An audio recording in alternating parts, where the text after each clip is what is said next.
Hello everybody, it's Christy from Christy's Beautiful Life and welcome to Love Your Scrappy.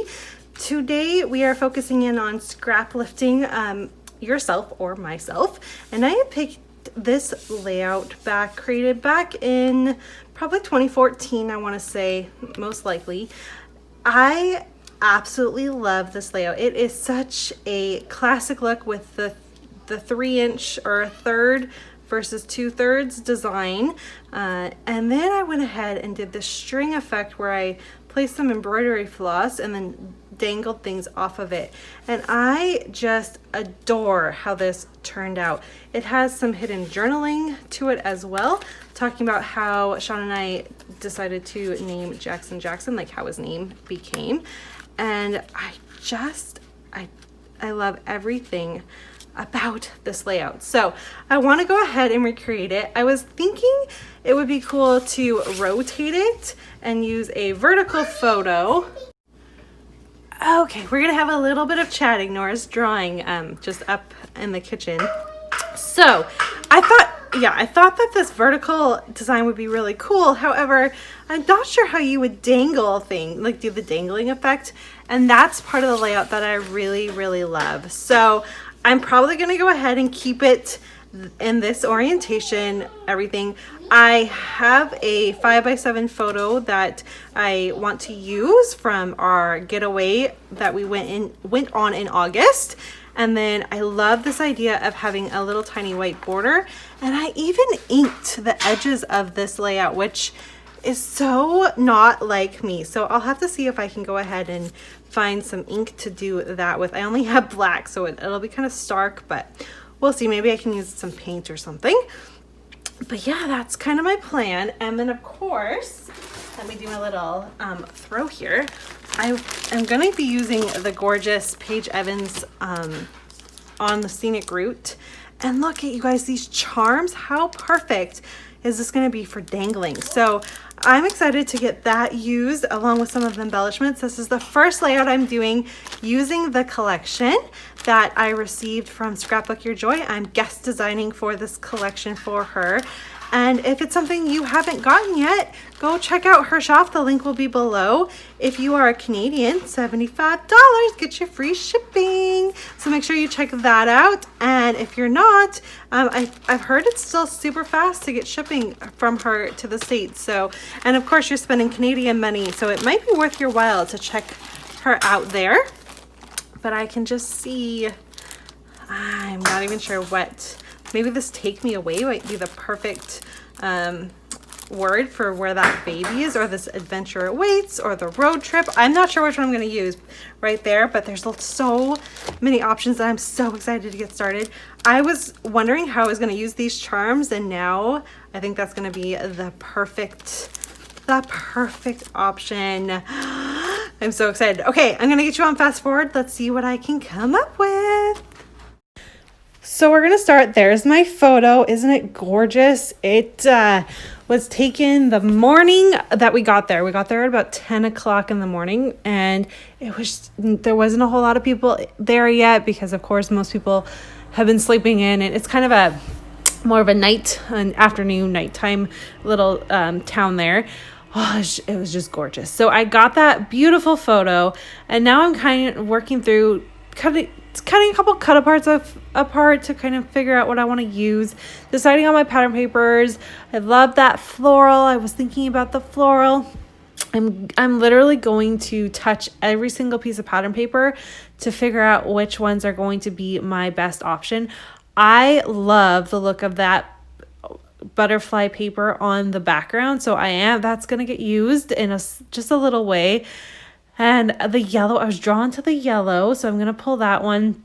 And this beautiful, smaller floral. I just felt like they all work. So those are the ones I pulled out, but now I have to look through everything to make sure I'm not missing anything.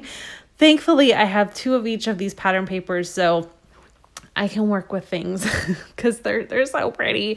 And in the end, what I'm going to end up deciding to go with is the yellow and the floral. I was drawn to that. I liked the way it looked. So why not work with what works best? And I am going to, I've tried so hard to use that larger floral. It's so pretty. So, okay, my first problem is I go to cut it and I don't know what was happening in my brain, but I didn't cut correctly at first. I don't know, but then when I laid it out, it was correct. Have you ever had when you're scrapbooking and you think you're on par and you think you're doing what you're supposed to and things just aren't adding up in your head, but yet it's still right? That was the kind of day I was having. Anyway, so I'm going with it. It's totally fine. However, I want to leave that margin. I love the margin. Did I say margarine? We're not eating butter here. And I want to have, I'm like exact scrap lifting myself here. I loved that original layout and I want to just enhance it with a new photo. I'm trying something different with a little bit of a larger photo. And of course, trying to add newer supplies, which makes it a little bit different as well. And I'm not having that hidden journaling element. I do try. You'll see that I try to make it work, but it doesn't. So now I want to use a strip of pattern paper. This is just that branding strip from the 12 by 12 paper pad. And I love that bird. I would love to get that bird on there. So that's where I'm at. Now, this photo is so large and I didn't know how to make all of this work. So I'm going to start by going through all the embellishments, seeing what I can come up with. And I pull a few pieces. I'm really liking how it's turning out, but still it's a little just too much.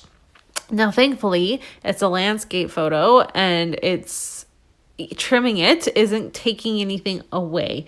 So I do end up trimming it down. Now, it's not a 4x6. I do keep it still a little bit larger than a 4x6, but it is smaller so that I've got a little bit more play for things that I can place and make the string and the dangly stuff be a little bit more impactful than what it would be with the large photo.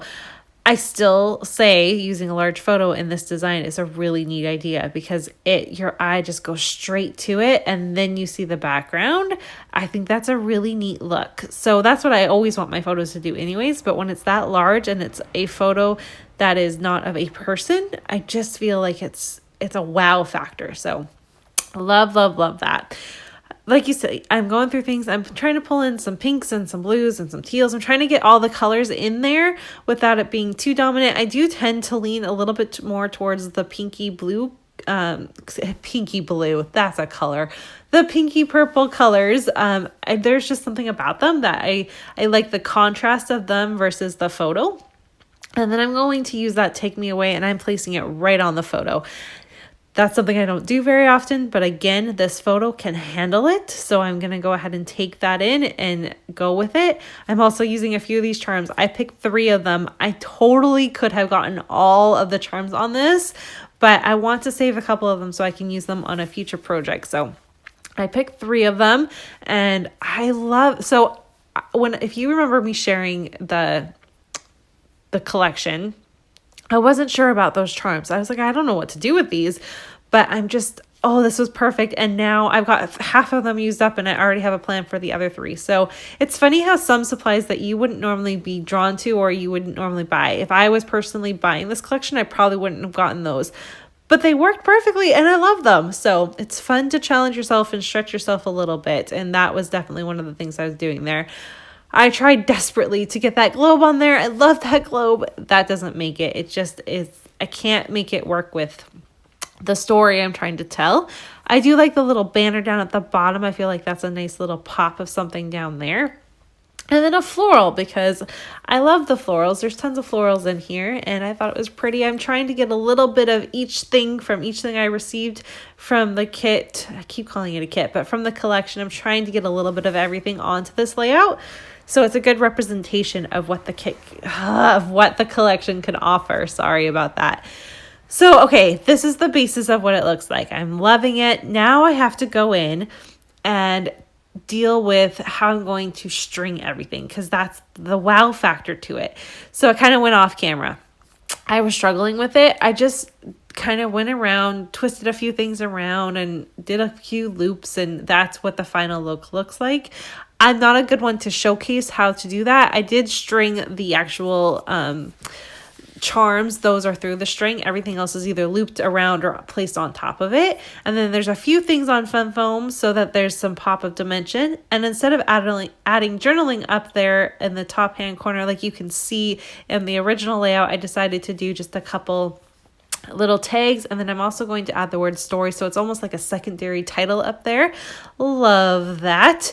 And I have to finish this off with some sequins because it's September and I'm trying to get sequins on every single layout I create. So that is going to wrap it up. You see me waving and I'm like, I gotta add sequins. So I just add a few here and there. It's very subtle, but I did get a few on, so goal complete for that. Now, like I said, please make sure you head on over and check out Scrapbook Your Joy and see what you can get in her shop. It's such a lovely shop. You'll have tons of fun shopping. I hope you enjoyed this remix of an older layout of mine. Thanks so much for watching. Let me know what you think. Do you like the older one or do you like the newer one? Do you have a preference? Also, don't forget you can get some sequins by using my code Christy15 in the Spiegel Mom Scrap Shop. Here's a look at my finished layout. Bye, everyone.